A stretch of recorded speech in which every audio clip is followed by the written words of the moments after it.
محترم عزیز ساتھیوں، کل ہم نے دوسرا رکوع پہلے پارے کا پڑھا اور یہ سورہ بقرہ کا بھی دوسرا رکوع ہے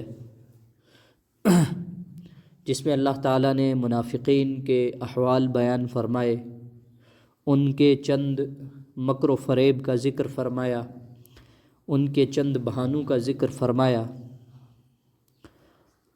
اب جب اللہ تعالیٰ نے ان کا ذکر فرمایا تو منافقین کی دو جو قسمیں ہیں ان کی مثالیں بیان فرمائی کہ پہلے والے جو پکے منافقین ہیں ان کی مثال کیسی ہے کہ اس شخص کی جس نے آگ جلائی اور آگ جلانے کے بعد جب آگ نے اس کے ارد گرد کو روشن کر دیا تو پھر اللہ تعالیٰ نے اس آگ کو بجھا دیا۔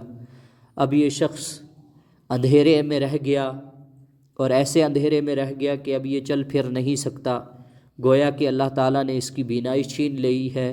اب یہ ایسا ہے جیسے گنگا بہرا اندھا ہو۔ اور دوسری مثال اللہ تعالیٰ نے دی ان منافقین کی کہ جیسے اللہ تعالیٰ نے آسمان سے پانی برسایا، بارش برسی موسلا دھار، اس میں بجلی بھی ہے، بجلی کی کڑک بھی ہے اور گرج بھی ہے، تو ایک شخص جب اس بارش کو دیکھتا ہے تو اس میں بجلی کڑکتی ہے تو یہ کیا کرتا ہے، اپنی انگلیوں کو اپنے کانوں میں دے دیتا ہے اور سوچتا ہے کہ میں اس آواز سے بچ جاؤں، یہ جو موت کی سی آواز ہے، جو موت کی طرح موت کو لانے والی آواز ہے، اس سے میں بچ جاؤں۔ پھر اللہ تعالیٰ فرماتے ہیں کہ اب اللہ تعالیٰ نے اس کو گھیر لیا ہے۔ تو یہ ایسا منافق ہے، کچا پکا منافق ہے کہ جب مسلمانوں کو دیکھتا ہے کہ مسلمان کامیاب ہے، ان کے ساتھ چلتا ہے، جب دیکھتا ہے مسلمان کسی جگہ کمزور پڑ گئے تو بھاگ جاتا ہے۔ تو اللہ تعالیٰ فرماتے ہیں اس کی حالت بھی ایسی ہی ہے کہ جب وہ بجلی کو دیکھتا ہے، بجلی چمکتی ہے تو تھوڑا سا آگے چلتا ہے، بجلی جیسے ہی چمکنا بند ہو جاتی ہے یہ رک جاتا ہے۔ تو اللہ تعالیٰ فرماتے ہیں اگر ایسا ہو کہ اللہ تعالیٰ ہمیشہ کے لیے اس کے کانوں کی بینائی چھین لے، جس کی وجہ سے کانوں میں انگلیاں دے کر سوچتا تھا کہ میں اس کی آواز سے بچ جاؤں گا، اللہ تعالیٰ فرماتے ہیں اگر یہ کانوں ہی کو اللہ تعالیٰ اس کی بینائی ہی، اللہ تعالیٰ اس کی سماعت ہی کو چھین لے یا اس کا دیکھنا ہی اللہ تعالیٰ چھین لے تو یہ کیا کرے گا، جب کہ اللہ تعالیٰ سب چیزوں پر قادر ہے۔ اب آگے اللہ تعالیٰ نے کھلی دعوت دی منافقین کو، کفار کو۔ بسم اللہ الرحمن الرحیم، شروع اللہ کے نام سے جو بڑا مہربان نہایت رحم کرنے والا ہے۔ یا ایھا الناس اعبدوا ربکم الذی خلقکم والذین من قبلکم لعلکم تتقون۔ یا ایھا الناس، اے لوگو، نعبد الذی سعبد الذی اعبد الذی اعبدو، فرمایا اے لوگو عبادت کرو تم، ربکم الذی، اپنے رب کی، وہ جس نے، خلقکم، پیدا کیا تمہیں، والذین، اور ان کو جو، من قبلکم، تم سے پہلے تھے، لعلکم تتقون، تاکہ تم متقی بن جاؤ۔ اللہ تعالیٰ فرماتے ہیں کہ اے کافرو، اب یہ جو تم منافقت کرتے ہو اس سے باز آ جاؤ اور اللہ تعالیٰ کی عبادت کرو جو رب ہے تمہارا، کیونکہ اس نے تمہیں پیدا کیا اور تم سے پہلے تمہارے باپ داداؤں کو پیدا کیا ہے۔ تم عبادت کرو تاکہ تم متقین بن جاؤ، پرہیزگار بن جاؤ، اللہ تعالیٰ سے ڈرنے والے بن جاؤ۔ اب آگے اللہ تعالیٰ نے فرمایا کہ تمہیں کیوں عبادت کرنی چاہیے اللہ تعالیٰ کی، یعنی میری عبادت کیوں کرنی چاہیے۔ اللہ تعالیٰ فرماتے ہیں الذی جعل لکم الارض فراشا والسماء بناء وانزل من السماء ماء فاخرج به من الثمرات رزقا لکم فلا تجعلوا للہ اندادا وانتم تعلمون۔ الذی، وہ جس نے، جعل لکم الارض فراشا، بنایا تمہارے لیے زمین کو بچھونا، فرش، والسماء بناء، اور آسمان کو چھت، زمین کو فرش بنایا اور آسمان کو چھت بنایا، وانزل من السماء ماء، اور اس نے نازل کیا آسمان سے پانی، ماء کے معنی ہوتے ہیں پانی، انزلہ کے معنی ہوتے ہیں نازل کرنا، اتارنا، السماء کے معنی آسمان۔ اللہ تعالیٰ فرماتے ہیں زمین کو بچھونا بنایا اور آسمان کو چھت۔ پھر آسمان کو صرف چھت نہیں بنایا کہ وہ بس آپ کو جو ہے اوپر سے وہ رنگین نظر آتی ہے، بلکہ اس سے اللہ تعالیٰ نے پانی برسایا ہے۔ وہ پانی کیا کرتا ہے؟ فَأَخْرَجَ بِهِ مِنَ الثَّمَرَاتِ رِزْقًا لَكُمْ، پھر نکالا اللہ تعالیٰ نے بھی اس کے ساتھ من الثمرات پھلوں سے رزقاً، رزق تمہارے لیے روزی۔ اللہ تعالیٰ فرماتے ہیں اللہ تعالیٰ نے پھلوں کو نکالا اس زمین اس پانی کے برسنے کی وجہ سے زمین سے پھلوں کو نکالا، اور وہ پھل تمہارے لیے کیا ہے؟ روزی کا ذریعہ ہے، رزق ہے، لکم تمہارے لیے۔ فلا تجعلوا للہ اندادا وانتم تعلمون، فلا لہذا نہ تجعلوا تم ٹھہراؤ، تم بناؤ، جعل کے معنی بنانا، فلا تجعلوا پس نہ بناؤ تم اندادا شریک، کس کا شریک؟ اللہ تعالیٰ کا کسی چیز کو، وانتم تعلمون حالانکہ تم جانتے ہو۔ اللہ تعالیٰ فرماتے ہیں اب میں نے تمہارے لیے یہ نعمتیں نازل کی ہیں تو تمہیں چاہیے کہ تم کیا کرو؟ میرے ساتھ کسی کو شریک نہ ٹھہراؤ، اور تم یہ جانتے ہو کہ تم ٹھہرا بھی نہیں سکتے شریک۔ کیوں؟ کیونکہ زمین اور آسمان کو جو پیدا کرنے والا ہے تم کسی اور کو ایسا پیدا ہی نہیں کر سکتے، سامنے لا ہی نہیں سکتے جو اللہ جیسی زمین بنائے، جو اللہ کے جیسے آسمان کو بنائے، اور آسمان سے پانی برسائے، اور اس پانی کی وجہ سے زمین سے کیا اگے؟ رزق اگے، پھل فروٹ اگے۔ اللہ تعالیٰ فرماتے ہیں وَإِن كُنتُمْ فِي رَيْبٍ مِّمَّا نَزَّلْنَا عَلَىٰ عَبْدِنَا فَأْتُوا بِسُورَةٍ مِّن مِّثْلِهِ وَادْعُوا شُهَدَاءَكُم مِّن دُونِ اللَّهِ إِن كُنتُمْ صَادِقِينَ۔ اب یہ اللہ تعالیٰ نے نشانی اللہ تعالیٰ نے بتا دی، بیان کر دی کہ تمہیں اللہ تعالیٰ کی کیوں عبادت کرنی چاہیے۔ اب اللہ تعالیٰ آگے فرماتے ہیں وَإِن كُنتُمْ فِي رَيْبٍ، اگر تم ہو شک میں، فی ریب جیسے پہلے ریب لا ریب فیہ، کیا فرمایا؟ اس میں کوئی شک نہیں ہے۔ قرآن پاک کے متعلق اللہ تعالیٰ فرماتے ہیں اس میں کوئی شک نہیں ہے۔ اب اتنی ساری بیان کے بعد اللہ تعالیٰ فرماتے ہیں قرآن مقدس میں میں نے سب چیزوں کو بیان کر دیا، اگر اس کے بعد بھی تم شک میں ہو تو تم کیا کرو؟ مما انزلنا علی عبدنا، اس سے جو نازل کیا ہم نے اپنے بندے پر محمد صلی اللہ علیہ وسلم پر، کیا کرو؟ اس جیسا جس کو ہم نے نازل کیا اپنے بندے پر، کیا کرو اس جیسا؟ فَأْتُوا تو تم لے آؤ، بِسُورَةٍ ایک صورت، مِن مِثْلِهِ اس جیسی، وَادْعُوا شُهَدَاءَكُمْ اور تم بلاؤ اپنے مددگاروں کو، مِن دُونِ اللَّهِ اللہ کے سوا، ان کنتم صادقین اگر تم سچے ہو۔ اللہ تعالیٰ فرماتے ہیں اگر تم اس قرآن پاک کے متعلق اب بھی شک میں ہو، تم سوچتے ہو کہ اس میں کوئی شک ہے، یہ کوئی اللہ کا کلام نہیں ہے، تو پھر تم ایک کام کرو، اس جیسی کوئی صورت لے آؤ۔ اگر تم اکیلے نہیں یہ کر سکتے تو تم کیا کرو؟ پھر اپنے مددگاروں کو اپنے ساتھ لاؤ، وَادْعُوا شُهَدَاءَكُمْ تو بلا لے آؤ، دعوت دو ان کو جو تمہارے مددگار ہیں اللہ کے سوا، من دون اللہ اللہ کے سوا، ان کنتم صادقین اگر تم سچے ہو اپنی بات میں۔ یہ کیوں اللہ تعالیٰ نے فرمایا؟ اللہ تعالیٰ نے اس لیے فرمایا کہ قرآن پاک صرف کتاب نہیں ہے۔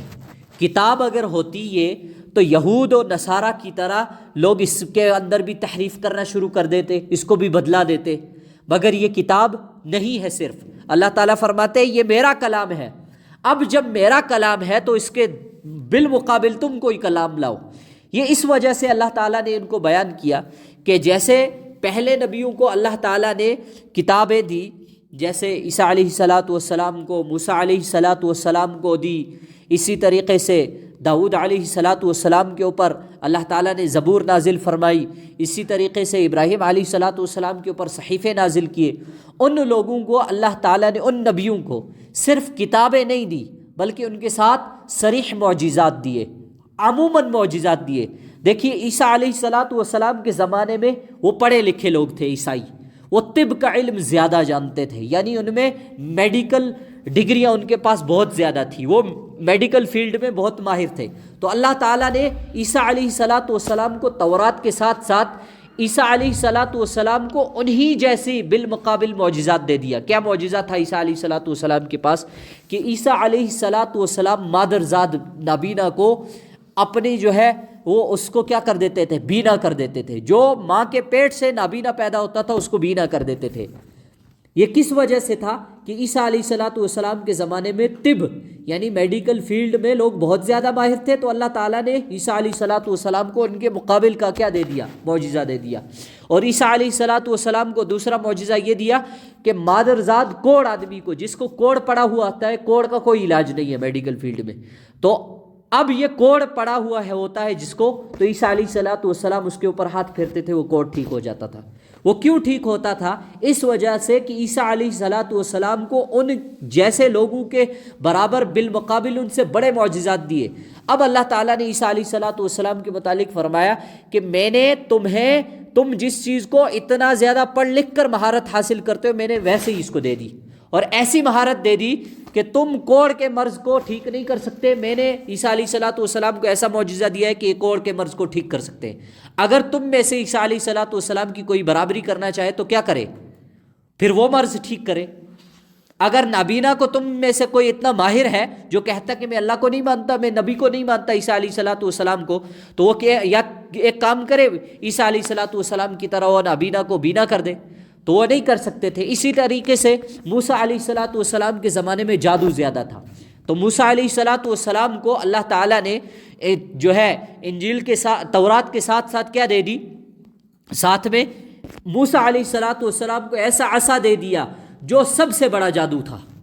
اس زمانے میں لوگ نقلی جادو کیا کرتے تھے، تو نقلی جادو میں وہ نظر کا دھوکہ کرتے تھے، لوگوں کو دکھاتے تھے یہ دیکھو سانپ ہے، مگر سانپ ہوتا نہیں تھا کچھ بھی۔ تو موسیٰ علیہ الصلاۃ والسلام کو اللہ تعالیٰ نے اصلی معجزہ دے دیا کہ ان کا جو عصا تھا وہ سانپ بن جاتا تھا، وہ جو لوگ نقلی سانپ کا دکھاتے تھے جادو، وہ سب کو کھا جاتا تھا۔ تو اللہ تعالیٰ فرماتے ہیں اگر تم موسیٰ علیہ الصلاۃ والسلام کو نہیں مانتے تو ان سے بڑے جادوگر بن کے دکھاؤ، تو وہ نہیں کر سکتے تھے۔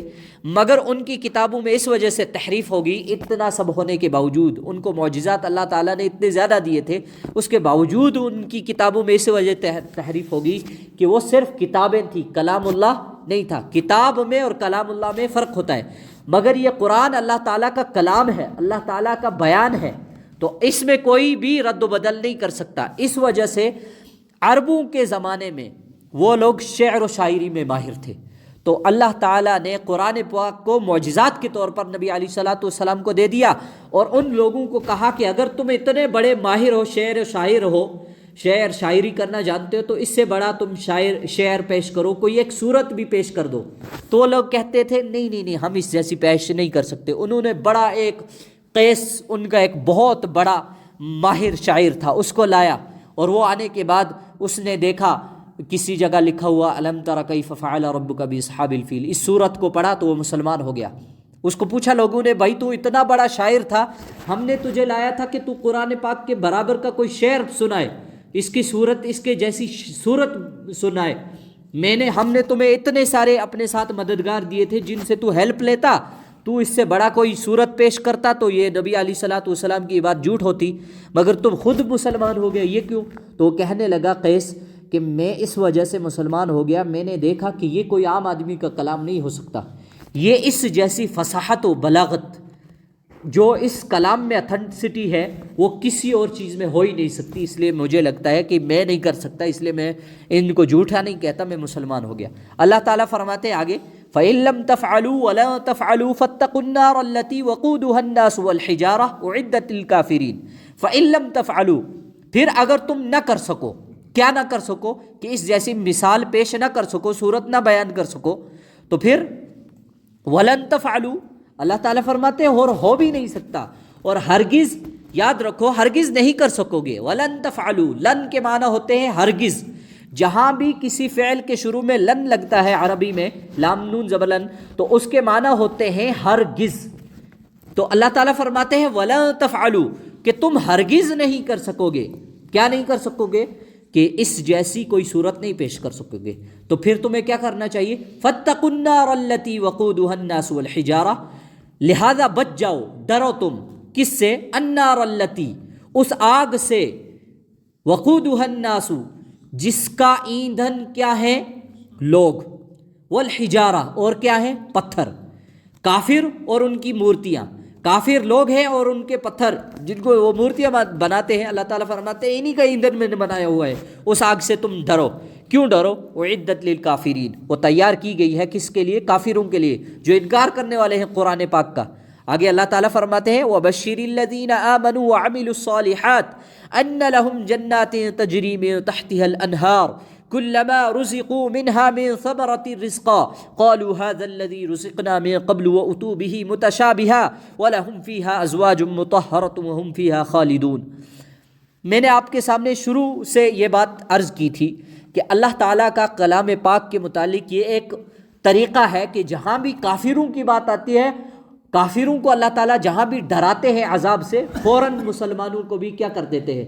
خوشخبری سنا دیتے ہیں، تاکہ جہاں یہ کافر ڈر جائیں وہیں یہ مسلمان بھی اپنے ان کو تسلی ہو جائے، حوصلہ مل جائے۔ وہ کیا حوصلہ دے رہے ہیں؟ اللہ تعالیٰ فرماتے ہیں وَبَشِّرِ الَّذِينَ، اور خوشخبری دیجئے ان لوگوں کو، الذین ان لوگوں کو، آمنوا جو ایمان لے آئے، وعملوا الصالحات اور انہوں نے عمل کیے صالحات، کیسے؟ اچھے، ان لہم یقیناً ان کے لیے، لہم ان کے لیے، لام کے معنی ہوتے ہیں کے لیے، ہم کے معنی ان کے لیے، جنات باغات ہیں، تجری بہتی ہیں، من تحتها الانہار، من کے معنی سے، تحت کے معنی نیچے، فوقا کے معنی اوپر، فوقا جہاں بھی آئے گا اس کے معنی ہوتے اوپر، اور تحتا کے معنی نیچے، تحتها الانہار جس کے نیچے سے بہہ رہی ہیں کیا؟ انہار، نہر کی جمع انہار، نہریں، کلما رزقوا جب بھی وہ دیے جائیں گے، ان کو دیا جائے گا، کیا دیا جائے گا؟ منہا اس سے، من ثمرۃ کوئی پھل، جب ان کو کوئی پھل دیا جائے گا، رزقاً بطور رزق کے، کھانے کے لیے، تو اللہ تعالیٰ فرماتے ہیں تو یہ کیا کریں گے؟ قالوا ھذا الذی، تو وہ کہیں گے ھذا الذی، یہ تو وہی ہے، رزقنا من قبل، ہم دیے گئے تھے اس سے پہلے، یعنی جو ہمیں دیا گیا تھا اس سے پہلے۔ جب جنتیوں کو کوئی پھل جنت میں دیا جائے گا تو یہ کہیں گے اوہو، دوبارہ جب دیا جائے گا تو یہ کہیں گے کہ ابھی تو کھایا تھا یہ، پھر دوبارہ وہی دے رہے ہو۔ تو اللہ تعالیٰ فرماتے ہیں وَأُتُوا بِهِ مُتَشَابِهًا، وہ دیے جائیں گے رزق اس سے ملتا جلتا، یعنی کہ وہ کوئی یہ نہیں کہ وہی ہوگا بلکہ اس سے ملتا جلتا ہوگا۔ کیسا ہوگا؟ کہ اس سے ملتا جلتا ہوگا، ایسے کہ شکل میں تو وہی ہوگا مگر ذائقے اس میں کیا ہوں گے؟ پہلے سے الگ ہوگا، مختلف ذائقہ ہوگا۔ اگر پہلا وہی پھل کھٹا تھا تو اب یہ والا پھل کیا ہوگا؟ میٹھا۔ اگر دوسرا میٹھا تھا تو تیسرا اسی جیسا ہوگا مگر وہ ہوگا اور میٹھا۔ ایسا نہیں ہوگا کہ پہلے کھٹا کھایا تو منہ کھٹا ہو گیا تھا تو دوسرا میٹھا ملے گا تو اس کو ٹیسٹ ہی نہیں آئے گا۔ اللہ تعالیٰ نے جنتی کا ذائقہ ہی ایسا رکھا ہوگا کہ جیسے ہی وہ پھل اس کے حلق سے نیچے اترے گا اس کا وہ پرانا والا ٹیسٹ ختم ہو جائے گا، جب نیا کھائے گا تو نئے والے کا ٹیسٹ 1000 گنا زیادہ ہو کر اس کو آئے گا۔ اللہ تعالیٰ فرماتے ہیں یہ تو پھل کی حالت ہے کہ ہم آپ کو ایسا پھل دیں گے کہ ایک ہی جیسا ہوگا مگر ذائقہ الگ الگ ہوگا، مگر تم لوگ کہو گے کہ تو یہ تو وہی تھا، مگر اللہ تعالیٰ فرماتے ہیں یہ وہ نہیں ہے۔ اب آگے اللہ تعالیٰ فرماتے اور کیا دیا جائے گا مسلمانوں کو؟ جو لوگ ایمان کے ساتھ اعمال صالحہ بھی کریں گے، وَلَهُمْ فِيهَا أَزْوَاجٌ مُطَهَّرَةٌ، اور ان کے لیے فیہا اس میں ازواج، زوج کے معنی ہوتے ہیں بیوی، یا جس کو بولتے ہیں اپنے جو ہے جوڑے کی چیز، زوج مرد کا جوڑا بیوی سے ہوتا ہے، تو فرماتے ہیں وَلَهُمْ فِيهَا، اور اس میں ہوگا ان کے لیے کیا ہوگا؟ ازواج، زوج نہیں ہوگا، ایک بیوی نہیں ہوگی بلکہ بہت ساری بیویاں ہوں گی، حوریں مطہرہ، وہ کیسی ہوں گی؟ پاکیزہ، بالکل صاف ستھری، وہم فیہا خالدون۔ اب آگے اللہ تعالیٰ فرماتے ہیں وہم فیہا خالدون، اور وہ ان میں ہمیشہ رہیں گے۔ اب جنتی سوچے گا کہ جنت کی نعمت تو ہمیشہ ہے، میں کیا اس میں رہوں گا؟ اللہ تعالیٰ ہمیشہ اس کو کہتے ہیں کہ جب تو نے ایمان لے آیا، اور ایمان کے بعد یہ نہیں ہے کہ تو ایمان ہی صرف ایمان کی وجہ سے جنت میں جائے گا، وعملوا الصالحات، تجھے جنت میں جانے کے لیے اعمال صالحہ بھی کرنے ہوں گے۔ اب جنت میں تجھے کیا ملے گا؟ ایسی نہریں ہوں گی، ایسی باغات ہوں گے جس کے نیچے سے نہریں جاری ہوں گی، اور پھل فروٹ ہوں گے مختلف قسم کے ذائقوں والے، اور اس میں بیویاں ہوں گی، تو بہرحال ایسی بیویاں صاف و شفاف، صاف ستھری، اور اس میں جنتی ہمیشہ رہے گا۔ اللہ تعالیٰ فرماتے ہیں اب یہ پوری مثالیں اللہ تعالیٰ دے رہے ہیں، یہ کافر لوگ جب مثالیں سنتے تھے تو یہ کہتے تھے یہ تو عام، یہ قرآن پاک اللہ کا کلام کیسے ہو سکتا ہے؟ اس میں تو مچھر مکھی کی مثالیں دے رکھی اللہ تعالیٰ نے چھوٹی چھوٹی کی مثالیں دے رکھی ہیں اس میں اللہ تعالیٰ نے. اس میں اللہ تعالیٰ نے جو ہے اونٹ کی مثال دے رکھی ہے. وہ کہتے تھے یہ تو عام مثالیں، یہ تو انسان بھی کر سکتا ہے. اب آگے اللہ تعالیٰ فرماتے ان اللہ لا یستحیی ان یضرب مثلا ما بعوضۃ فما فوقها، ان اللہ بے شک اللہ لا یستحیی نہیں شرماتا ہے اس بات سے، ان یضرب یہ کہ بیان کرے. کیا بیان کرے؟ مثلا مثال، ما بعوضۃ کوئی سی بھی مچھر کی ہو، کوئی سی بھی چاہے وہ مچھر کی ہو، فما فوقہا یا اس فما فوقہا پس اس چیز کی جو فوقہا اس سے بڑھ کر ہو، عظمت یا حقارت میں. اللہ تعالیٰ فرماتے ہیں اللہ جب یہ تم کہتے ہو کہ تم اللہ تعالیٰ یہاں تو مکھی مچھروں کی مثالیں بیان کر رہا ہے، اللہ تعالیٰ فرماتے اللہ تعالیٰ نہیں شرماتے کہ اللہ تعالیٰ مچھر کی مثال دے اس قرآن پاک میں، یا مچھر سے کم یا اس سے زیادہ بڑی چیز کی مثال دے. کیوں؟ کیونکہ جب کسی کی اوقات ہی چھوٹی سی ہو، ایک آدمی کی مثال کے طور پر ایک آدمی کے پاس سائیکل ہو، ٹھیک ہے، تو اس کو اگر ایک آدمی جہاز کی مثالیں دینے لگ جائے، اصل میں جہاز اس طریقے سے اڑتا ہے، اتنا مزہ آتا ہے نا جہاز کو اڑانے میں، اور اس کو فیول پڑتا ہے اس میں، تو وہ کیا سمجھے گا؟ سائیکل میں تو تیل بھی نہیں پڑتا، تو اس کو جہاز کا کہاں پتہ ہوگا. اللہ تعالیٰ فرماتے ہیں تم نے جن مورتیوں کو پوج رکھا ہے وہ تو مچھروں اور مکھیوں سے بھی کمتر ہیں. مچھر مکھی پھر بھی اڑ سکتے ہیں، بھاگ سکتے ہیں، ان کو کوئی تھپڑ مارنے لگے تو وہ اڑ کے بھاگ جاتے ہیں، یعنی بچنے کے قابل تو ہیں. تم جن مورتیوں کو پوجتے ہو یہ ان کی اوقات کیا ہے؟ ان کے اوپر مکھی بھی بیٹھ جائے تو اڑا سکتے ہیں یہ. اللہ تعالیٰ فرماتے ہیں کیا ہو گیا ہے تمہیں؟ فَأَمَّا الَّذِينَ آمَنُوا فَيَعْلَمُونَ أَنَّهُ الْحَقُّ مِنْ رَبِّهِمْ وَأَمَّا الَّذِينَ كَفَرُوا فَيَقُولُونَ مَاذَا أَرَادَ اللَّهُ بِهَذَا مَثَلًا. اللہ تعالیٰ فرماتے ہیں فَأَمَّا الَّذِينَ پس لیکن وہ لوگ جو آمنوا ایمان لائے، فَيَعْلَمُونَ تو وہ جانتے ہیں، أَنَّهُ الْحَقُّ بلا شبہ وہ حق ہے. کیا حق ہے؟ قرآن پاک. مِن رَبِّهِمْ ان کے رب کی طرف سے. وَأَمَّا الَّذِينَ كَفَرُوا یہ تو مسلمان جانتے ہیں کہ یہ قرآن پاک حق ہے. تو اب اس کے بعد کافروں کا ذکر اللہ تعالیٰ فرماتے وَأَمَّا الَّذِينَ كَفَرُوا اور لیکن جو لوگ کافر ہیں، کفر کیا، جنہوں نے انکار کیا، فَيَقُولُونَ تو وہ کہتے ہیں ماذا کیا، اراد اللہ ارادہ کیا ہے اللہ نے، بہذا مسئلہ ساتھ اس مثال کے، یضل وہ اللہ گمراہ کرتا ہے، بھی اس سے کثیرہ بہتوں کو، وَيَهْدِي بِهِ کثیرہ اور وہ ہدایت دیتا ہے اس سے بہت سوں کو. اللہ تعالیٰ فرماتے ہیں اب یہ کافر کہتے ہیں، انکار کرتے ہیں اور کہتے ہیں کہ اللہ تعالیٰ نے جو ہے، اللہ تعالیٰ کیسے ارادہ رکھتے ہیں؟ اللہ تعالیٰ اس قرآن مقدس کے متعلق کیا ارادہ رکھتے ہیں؟ اس میں مکھیاں مچھروں کے بیان فرما رہے ہیں اللہ تعالیٰ. تو اللہ تعالیٰ خود ہی بیان کرتے ہیں کہ اللہ تعالیٰ بعضوں کو ان مثالوں سے کیا کرتے ہیں؟ گمراہ کر دیتا ہے. بعضے ان مثالوں سے گمراہ ہو جاتے ہیں مکھی مچھر کی مثال سن کر، اور بعضے ان مثالوں سے ہدایت پا جاتے ہیں. اب اللہ تعالیٰ فرماتے ہیں وَمَا يُضِلُّ بِهِ إِلَّا الْفَاسِقِينَ اور نہیں وہ گمراہ کرتے اس سے مگر فاسقوں کو. یہ جو مثالیں ہیں اللہ تعالیٰ اس سے گمراہ نہیں کرتے مگر کن لوگوں کو؟ جو فسق و فجور کرنے والے ہیں، جو منافق ہیں، جو کافر ہیں. آگے اللہ تعالیٰ فرماتے ہیں الَّذِينَ يَنقُضُونَ عَهْدَ اللَّهِ مِن بَعْدِ مِيثَاقِهِ وہ لوگ جو توڑتے ہیں اللہ کا عہد بعد اس کے پختہ کر لینے کے بعد. اللہ تعالیٰ فرماتے ہیں یہ لوگوں نے عہد توڑ لیا. کس عہد کے بعد؟ جب کہ انہوں نے عالم ارواح میں کہا تھا، جب اللہ تعالیٰ نے ان سے پوچھا تھا الست بربکم کیا میں تمہارا رب ہوں؟ انہوں نے کہا تھا قالوا بلا ہاں بالکل، بلکہ ہم آپ کو یقیناً اپنا رب جانتے ہیں. اللہ تعالیٰ فرماتے ہیں کہ یہ لوگ کیا کر دیتے ہیں، یہ گمراہ لوگ ایسے ہیں کہ انہوں نے اپنے عہد کو توڑ لیا بعد اس کے کہ انہوں نے پہلے پکا عہد کر لیا تھا. وَيَقْطَعُونَ مَا أَمَرَ اللَّهُ بِهِ اور وہ کاٹتے ہیں اس چیز کو کہ اللہ نے حکم دیا، بھی اس کی بابت. کس کی بابت؟ ان یوصل به ان یوصل ویفسدون فی الارض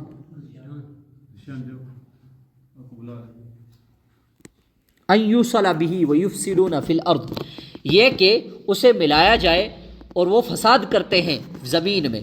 اللہ تعالیٰ فرماتے ہیں یہ لوگ ان چیزوں کو کاٹتے ہیں جن چیزوں کو اللہ تعالیٰ نے انہیں جوڑنے کو کہا گیا ہے. جوڑنے کو کیا کہا گیا؟ اللہ تعالیٰ ان سے کہتے ہیں کہ تم کیا کرو، مسلمانوں کے ساتھ ان کی باتوں کو مان لو، ان کی باتوں کو یقین کر لو اور ان کے ساتھ کیا کر لو، مل جاؤ. اللہ تعالیٰ فرماتے یہ نہیں ملتے. وَيُفْسِدُونَ فِي الْأَرْضِ اور فساد کرتے ہیں زمین میں. أُولَٰئِكَ هُمُ الْخَاسِرُونَ یہی لوگ ہیں خسارہ اٹھانے والے. کیف تکفرون باللہ وکنتم امواتا فاحیاکم ثم یمیتکم ثم یحییکم ثم الیہ ترجعون. کیف کیسے تکفرون تم کفر کرتے ہو باللہ اللہ کے ساتھ وکنتم امواتا حالانکہ تم تھے کیا امواتا موت مرے ہوئے. فاحیاکم پھر اس نے تمہیں کیا کیا زندہ کیا. ثم یمیتکم پھر وہی تمہیں موت دے گا. اللہ تعالیٰ فرماتے ہیں تم کیسے انکار کرتے ہو جب کہ تم مردہ تھے پہلے عالم ارواح سے تمہیں اللہ تعالیٰ نے کیا کیا جو ہے ماں کے بطن میں ڈالا تو تم ایسے تھے گویا کہ تم مردہ تھے. پھر اللہ تعالیٰ نے تمہیں زندہ کیا واپس کیا کیا زمین میں لا کر زندگی دی. تم آکسیجن لیتے ہو زندہ ہو جاتے ہو. ثم یمیتکم پھر وہی تمہیں موت دے گا پھر تمہیں مار دے گا. ثم یحییکم پھر تمہیں دوبارہ زندہ کرے گا. کب زندہ کرے گا جب مرنے کے بعد انسان دوبارہ قیامت میں زندہ ہوگا. ثم الیہ ترجعون پھر اسی کی طرف تم لوٹائے جاؤ گے. اللہ تعالیٰ کافروں سے فرماتے ہیں کہ تم کیسے انکار کرتے ہو جب کہ تم پہلے ماں کے بطن میں مرے ہوئے تھے جیسے کہ گویا کہ پھر تمہیں اللہ تعالیٰ نے زندگی دی پھر موت دی. اب موت کے بعد پھر تمہیں زندہ کرے گا اللہ تعالیٰ قیامت کے لیے. ثم الیہ ترجعون پھر تم اس کے پاس لوٹ کر جاؤ گے. هو الذي خلق لكم ما في الأرض جميعا ثم استوى إلى السماء فسواهن 7 سماوات وهو بكل شيء عليم. وہی ہے اللہ جس نے پیدا کیا الذی جس نے خلق لکم پیدا کیا تمہارے لیے کس چیز کو ما فی الارض وہ سب چیزیں جو زمین میں ہیں ما جو کچھ فی الارض زمین میں ہے جمیعا سب کا سب یہ اللہ تعالیٰ نے کس لیے پیدا کیا ہے تمہارے لیے. ثم استوى پھر وہ متوجہ ہوا آسمان کی طرف الی السماء آسمان کی طرف. اب اللہ تعالیٰ صرف زمین میں اگانے کا کام نہیں کرتے. اللہ تعالیٰ نے صرف اسی کی ذمہ داری نہیں لے لی کہ زمین ہی سے سب اگاتے جا رہے ہیں. اللہ تعالیٰ آسمانوں کی طرف بھی متوجہ ہوئے. پھر آسمانوں کا کیا کیا فسواہن 7 سماوات چنانچہ انہیں ٹھیک کر کے بنا دیا 7 آسمان. اللہ تعالیٰ نے صرف ایک آسمان نہیں بنایا 7 آسمان بنائے تہبتے اوپر نیچے کر کے. وَهُوَ بِكُلِّ شَيْءٍ عَلِيمٌ اور وہ ہر چیز کو خوب جاننے والا ہے. اللہ تعالی ہمیں کہنے سننے سے زیادہ عمل کی توفیق عطا فرمائے. وآخر دعوانا الحمد للہ رب العالمین وما توفیقی الا باللہ.